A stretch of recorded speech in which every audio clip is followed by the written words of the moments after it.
What's up, fellas? This week we got UFC Vegas 76, Sean Strickland versus Abus Magomedov.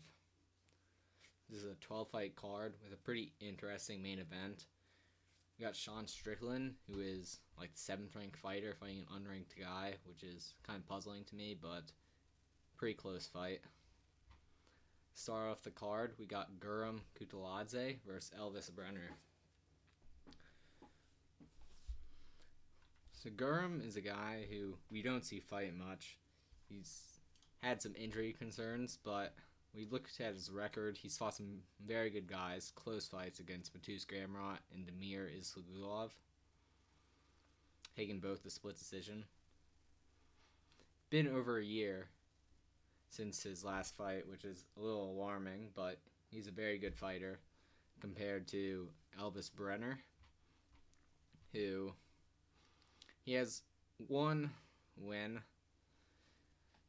which arguably people thought he lost against Tehugov.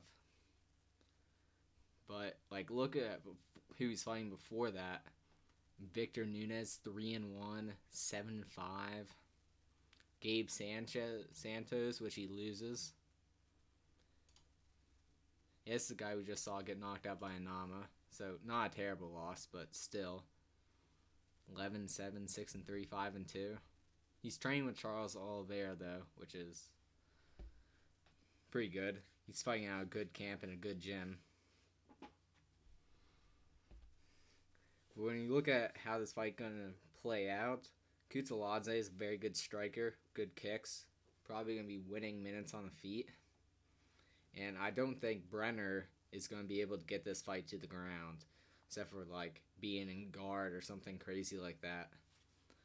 I think it's Kutaladze's fight to win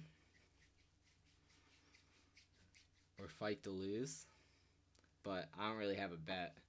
You look at the odds, minus 550, minus 400.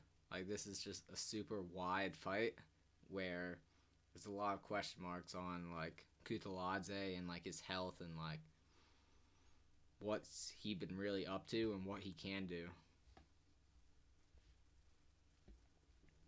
Next up, we got Alexander Romanov versus Blagoy Ivanov.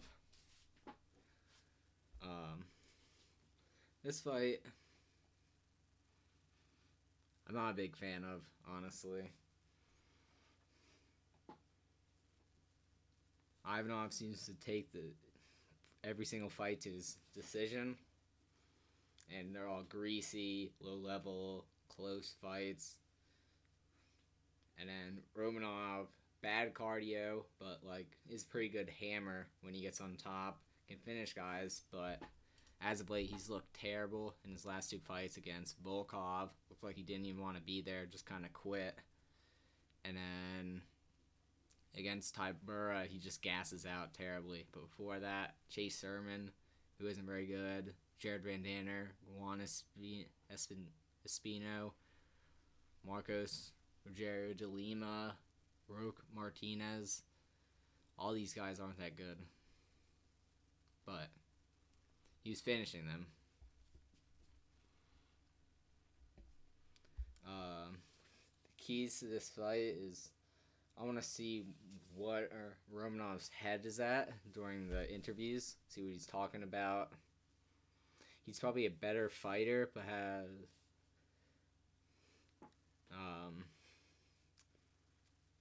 just trying to see how he's been training.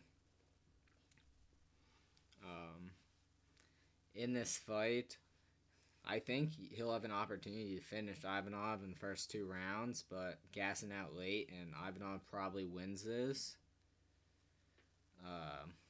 Who has gone to decision in all 8 fights in the UFC, and he has a 70% takedown defense, but I don't think that matters if Romanov will be able to have success when at some point in the early rounds. It's just whether he gasses out and can get a finish or not. The pick is Romanov by sub, but can't really bet it. minus 140, plus 120. I don't know, just too much question marks on the Romanov side. Next up, we got a women's matchup. Luana Karolina versus Ivana Petrovic. Luana, we just saw get memed by Molly McCain in her last fight by spitting elbow. It was pretty bad performance. Got knocked out bad. Oh, I didn't even remember that there was a decision, split decision to Joanne Wood. Not a good look as well.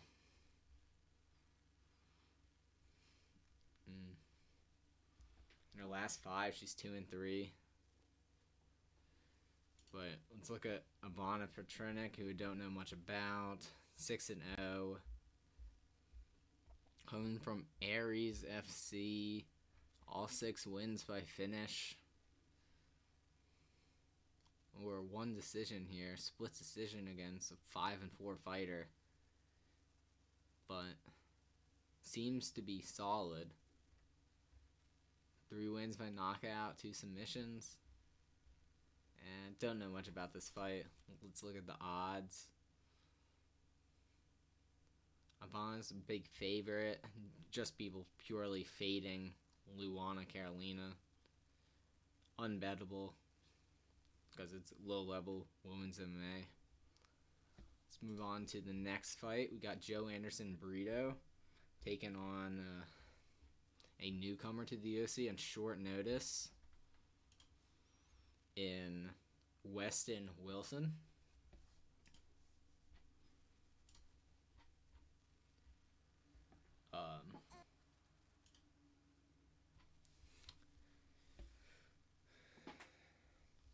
Joe Anderson is a guy I'm pretty high on. He's a pretty good fighter, has a lot of power in the hands, good on the ground. Very good finisher in the UFC, 2 wins. Both first rounds. Has a loss to Bill Algeo, which isn't the worst thing in the world. And then we've seen him gas out late. And then when we go look at Weston Wilson, this guy gets in and out. 11 submission wins, 4 submission losses. And they're all coming very, very early into the fights. Never 1 decision, 2 decision losses. Let's look at this. Round 1 rear naked. Round 1 guillotine. Round 1 guillotine. Knocked out in round 1. Round 1 side choke. Round 1 armbar. Round technical submission. And then loses round 1 rear naked. Like, this guy's just getting in and out. How many fights do you have in 2022? That's like 6 or 7 fights right there. So he's very active. But I don't know, I question his heart, I question his toughness, having 4 losses by submission. It seems like whenever things get tough, he kind of just like turns over, gives up his neck, and gets out of there.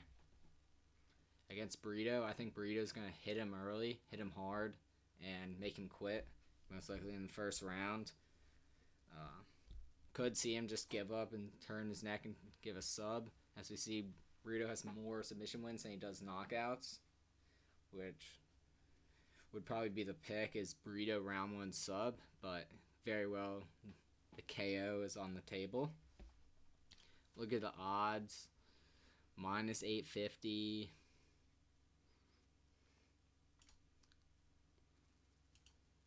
It seems like there's a little bit of money coming in on... doesn't seem like it. Minus 1200. Yeah, have to wait till the props come out and see, but definitely not taking the shot on Wilson. Don't think he's a very good fighter. Fighting nobodies.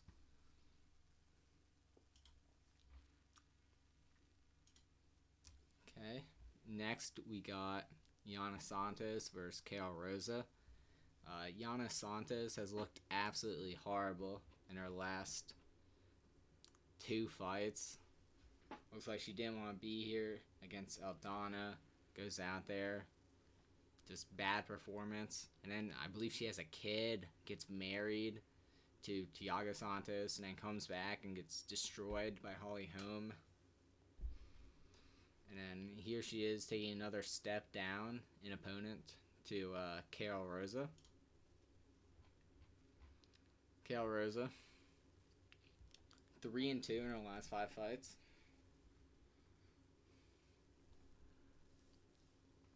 All of them going to decision. So, yeah, I really don't know much about her. But no Santos. Question if she's even training, what she's doing. Just kind of seems like she's showing up for a paycheck. We'll look at the odds. It's a closer line fight than you'd think. I think fade Yana all as much as possible. She's unbettable. Could just choose a fader and bet Karol Rosa, but I won't be doing that personally. And next up we got Lee versus Kevin Lee versus Rinat Fakhretdinov. Nice to see Kevin Lee back in the UFC. I think he's a UFC caliber fighter. It's been, 3 years he's been out of the UFC, and he's had 1 fight. Yeah, 2021. It's been almost 2 years.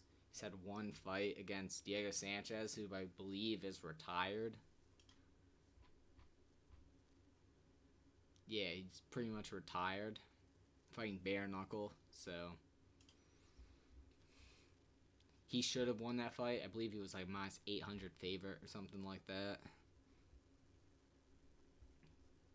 And then on the other hand, we look at Rinat Fakhretdinov, who's had a much busier schedule. Had a pretty good win against Brian Battle, who's has good kicks, good punches, solid fighter, and Andres Mihalidis in the UFC. I think against Kevin Lee, he'll be able to mix in takedowns with success.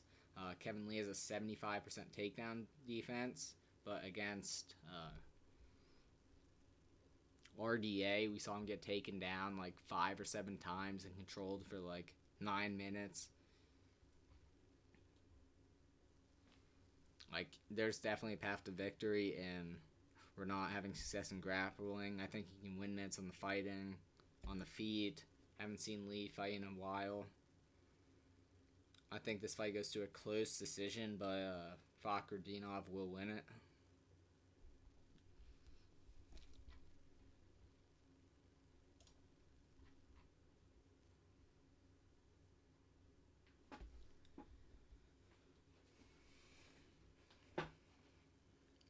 Next up, we got Nursultan Ruziboev versus Bruno Ferreira. Ruziboev has been training. Ruziboev's stepping in here on short notice. He's actually a welterweight, but he's taking this fight up a weight class at 185 pounds. He should be the bigger, longer fighter, sitting in 6'2". Height. This dude's an absolute fraud in every way possible. Like, you go to his Instagram has 1 million followers. You go to his posts, they have like 100 likes. Like, he's buying followers out there. You see his height, he listed his height at 6'4". You go to Sherdog, look at his height, and he's listed at, where is it? 6'2". He weighed in 185 pounds here. Say he weighed in 173 with a weight miss here. Have no idea what this guy's doing. Seems like a fraud. You look at his wins and losses. 12-12 guy. This is a guy with over 40 fights. And he's fighting 12-12 guys. 13-4, 15-2. Not terrible. 20-10, 4-4. 8-3, 10-8, 20-24. Guys with losing records. 18-11. He's losing against 0-1. Like what? 26-24. No contests against a 1-0 fighter. And then loses when he takes a step up in competition against a 6-0 fighter. Like, everything about this guy just screams fraud. But he has been training at a good gym in Marcus MMA in Philly. He's been training there about 6 months. All the guys there make him talk about him like he's a legit fighter. From his fights, or his highlight tape I've watched, dude looks like he's just crazy in there. Like, he's pretty wild in exchanges. And I'm not sure that's what you want to be doing against Bruno Ferreira, who hits like an absolute truck. We saw him knock out Hobo Cop in his last fight. Just one punch knockout stiff. Who had just taken an absolute beating against Chidi and Jibquano, come back and known for his toughen, and Bruno Ferreira just knocked him out cold. This is a guy, 10 wins. All 10 wins by first round finish. 7 by knockout, 3 by submission. Ruzibuev does have a lot of submissions on his resume. 20 submissions. I think he'll be the weaker fighter here. I don't think he'll be able to get to the ground. Like, maybe he can win minutes on the feet because of his length, but you don't even know if he's going to be bigger. Or he's going to be bigger, but, like, you don't know how tall he actually is. Like, Bruno Ferreira's lifted at 5'10", 72-inch reach. Like, Nursultan's probably somewhere between 6'4" and 6'1". Probably has, like, 68 to 78-inch, 76 to 78-inch reach. He could probably win minutes, but I think he's going to get crazy, get wild in exchange with Ferreira, and end up getting knocked out here. The pick is Bruno, round 1, KO. Like, you look at the line here, minus 130. Seems like it's not up. Yeah, minus 160, plus 140. Seems like this is way too close of a line for what this fight is. Like, Nursultan seems like an absolute fraud, like, in every sense of the word. And I don't see him winning this fight. But I do think he has potential down at welterweight.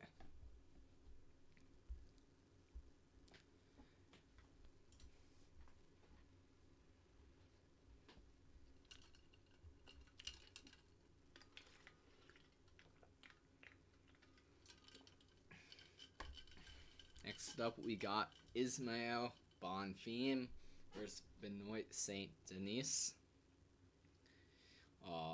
Ismael Bonfim is the guy I'm pretty high on. He's been fighting for a long time.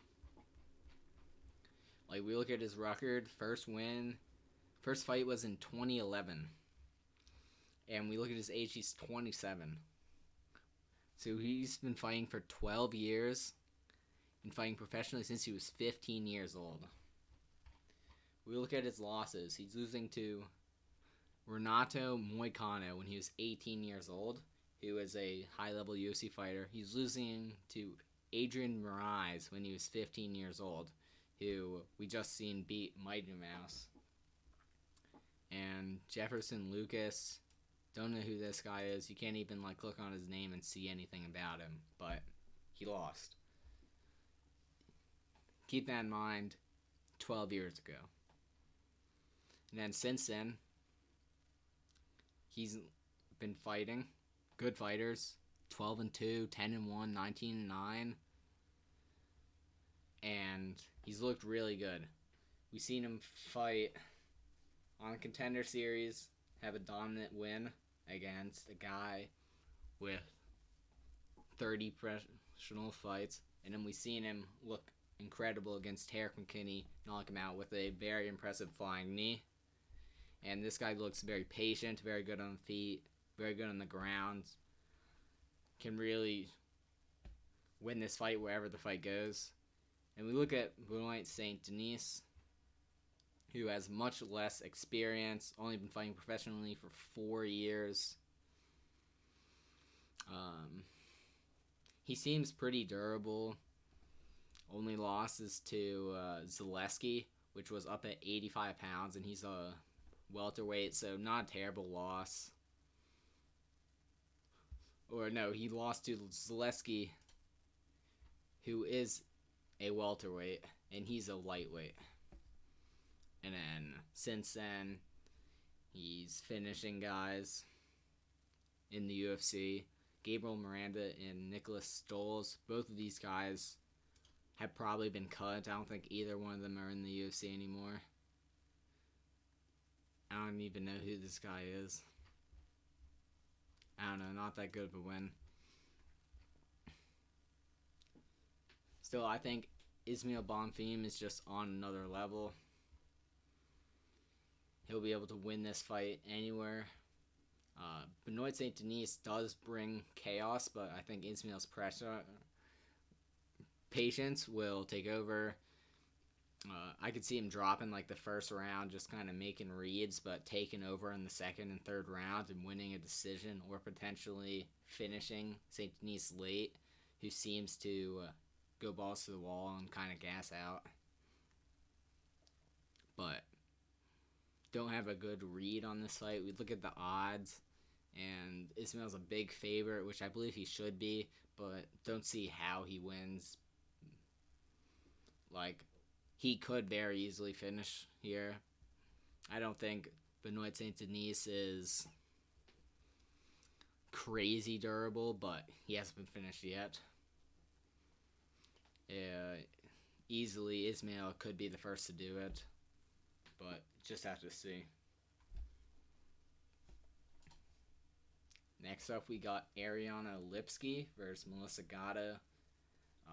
Look at Ariana's losses, and 4 by knockout, 4 by decision.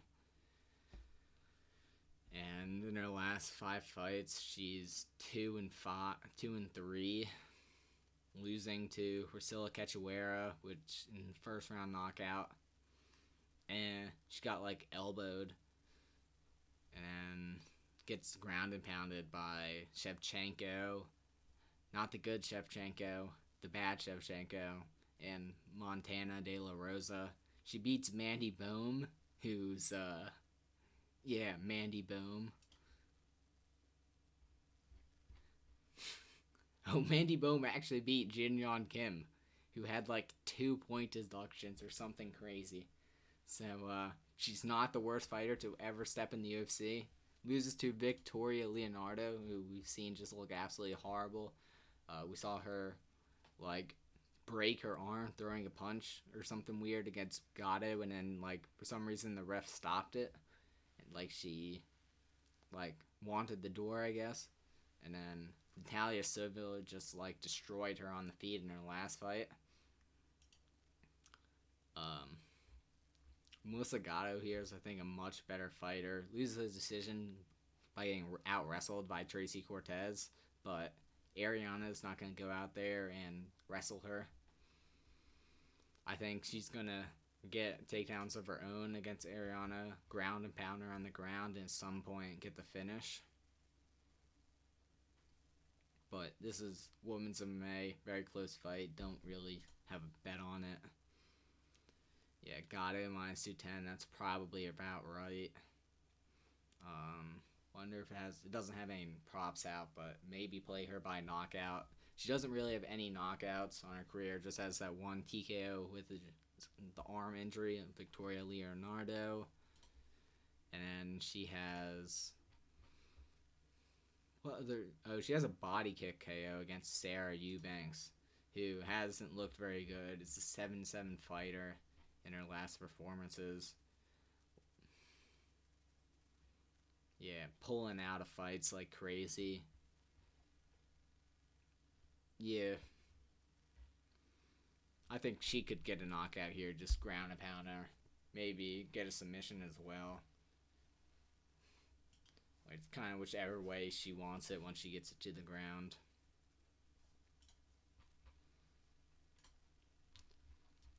Next up, we got Max Griffin versus Michael Morales. Michael Morales is a pretty hyped up prospect from Ecuador.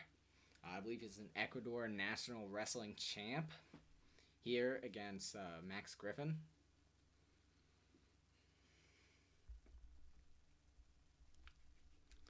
This is a big step up in competition for Morales, who was fighting guys like Adam Fugit and Trevin Giles in his last two fights. He looked good, getting knockouts in both of them, but neither of them are remotely close to Max Griffin. Max Griffin has really turned it on and looked good as of late. Wins against Brahimaj, Kenan Song, Carlos Condit, loses Neil Magny, and then beats Tim Means. None of these guys are remotely close to Michael Morales, in my opinion, other than Neil Magny in regards to skill level.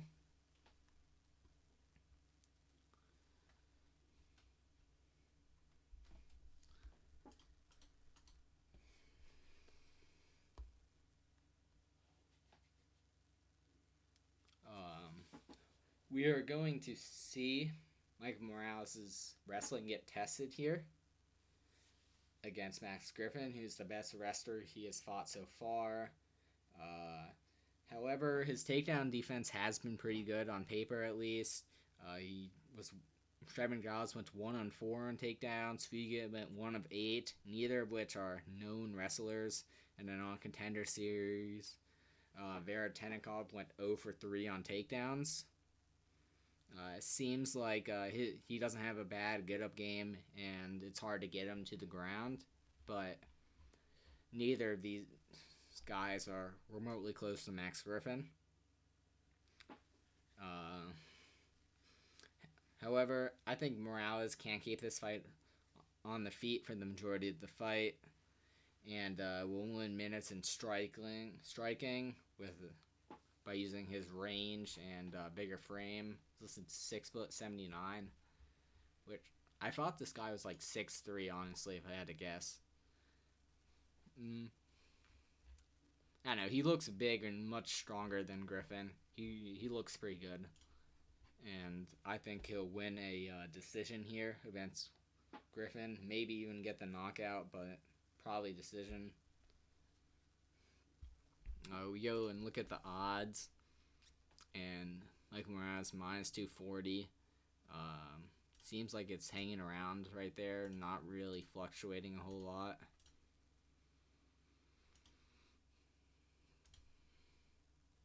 Yeah, not a whole lot of line movement here. I think it's lined right where it should be. If I had to bet this fight, probably taking the dog shot on Max Griffin to win this fight by decision. Maybe even this fight goes to split decision. If he can have success in the takedown departments, maybe bank a round or two. Still a couple question marks with Michael Morales, but I think he's the real deal. Don't think he's a fraud or anything like that. And think he probably wins this fight, but at plus 200, Max Griffin is probably payable. Maybe take a look at decision prop.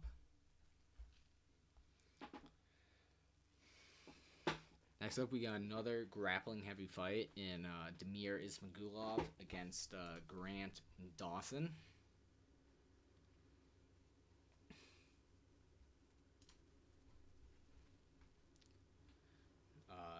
Damir Ismagulov is a very good fighter.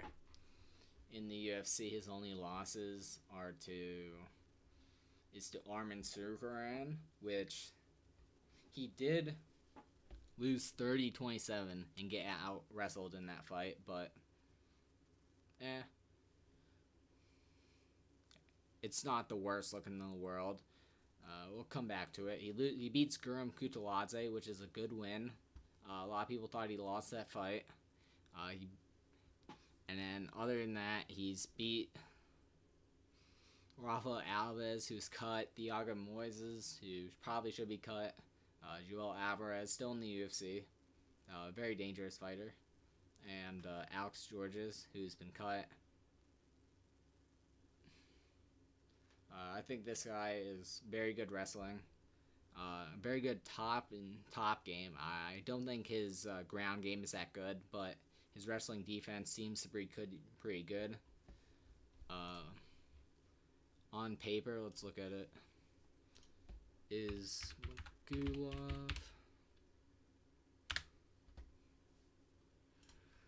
Yeah, on paper, his 75% takedown defense, according to their website, but in his last fight against Arman Tsarukyan, Arman was 7 for 21 on takedowns with 9 minutes of control of a 15-minute fight.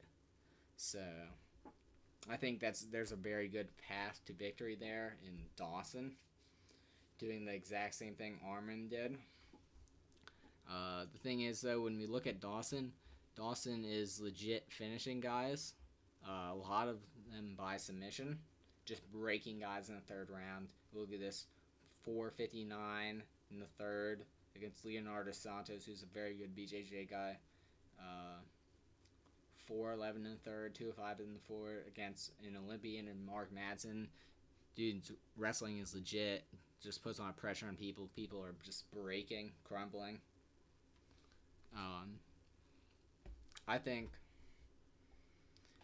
personally that Dawson is a very good fighter. He's going to have success getting into the ground here and going to be able to control Ismagulov on the ground.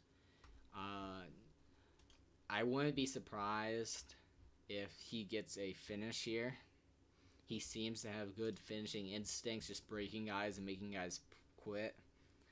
Damir Ismagulov did contemplate retirement as well after his last loss against Tsarukyan. So we don't know where his head's at.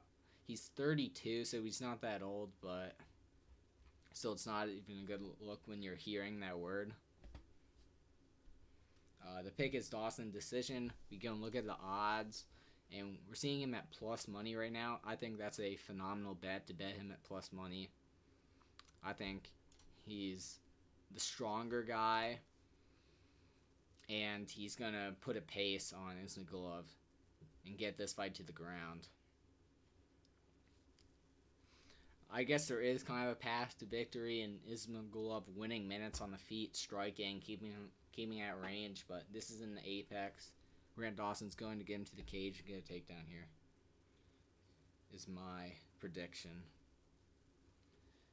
And now we got the main event of the evening.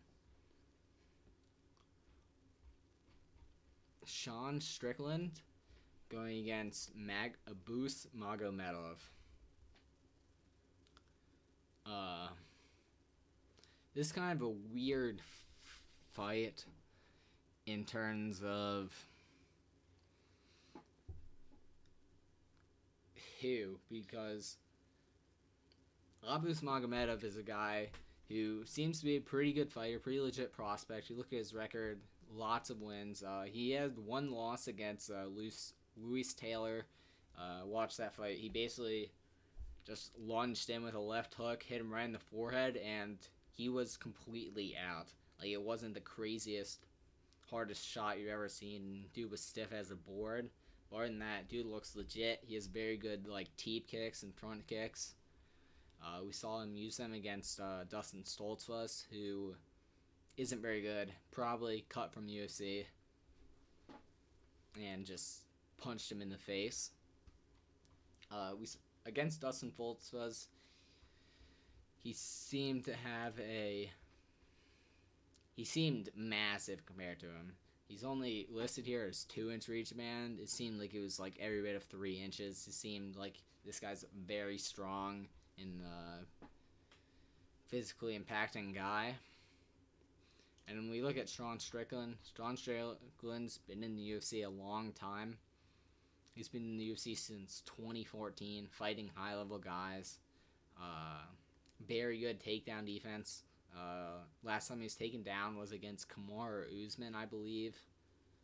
Um, and he's looking good as of late, fighting top 10 guys. Nazardine Imavov, short notice, went 5 rounds, won that fight dominantly. Loses to Jared Cannonier in a fight that I arguably thought he won. He outlanded Cannonier. And then he gets knocked out by Alex Pereira, which isn't a terrible look in the world. We saw Alex Pereira then go and knock out Adesanya, so Abus Magomedov is not a better kickboxer than Adesanya or than Alex Pereira. So I don't think he's going to be able to knock out Strickland. But that is, I believe, his only path to victory is getting a knockout. Maybe he hits a really good body kick. He does have good front kicks. Maybe teeps him and works that and gets a body kick KO. But Sean Strickland's tough. I don't see that happening personally. But that is his win condition. Maybe we could see him attempt to mix in takedowns, but I don't think he gets any of them.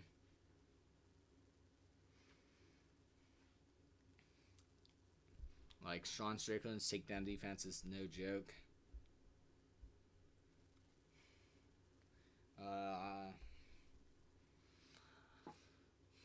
Sean Strickland does appear to excel in these 5-round fights. Abbas has never been in a 5-round fight before. I don't believe he's ever been past 3 rounds. We'll look at these. He's been the one decision against Sadabu C, which is a pretty good kickboxer in the PFL. Sadibu won that fight. But, I don't know. Sadibu is a welterweight now, so that tells you all you need to know. He was just bigger. Probably Abbas took him down because he's just a pure kickboxer. And he won that fight. But other than that, see knockout, guillotine, Kimura, knockout loss, wins decision.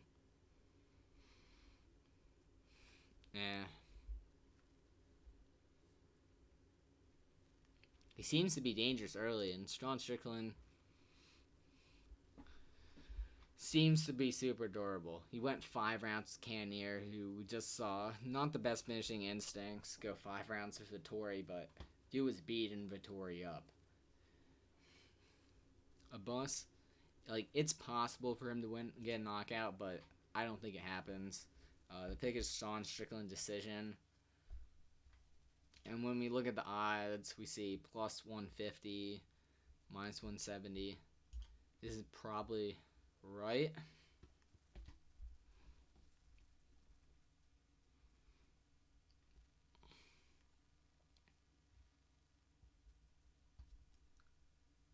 Yeah, don't really have a bet on this. It's probably playable. The Abbas Magomedov KO round 1, round 2, sprinkle that in, or even play the submission line. But Sean's not going to be shooting takedowns here, and I don't think he's going to be taken down, so don't see that happening unless he maybe hurts him and gets a club and sub, something like that. But if this fight goes to decision, Sean Strickland's going to win it. He's going to outland Abbas and get the win here. Probably post another video Friday with my final bets. Talk to y'all later.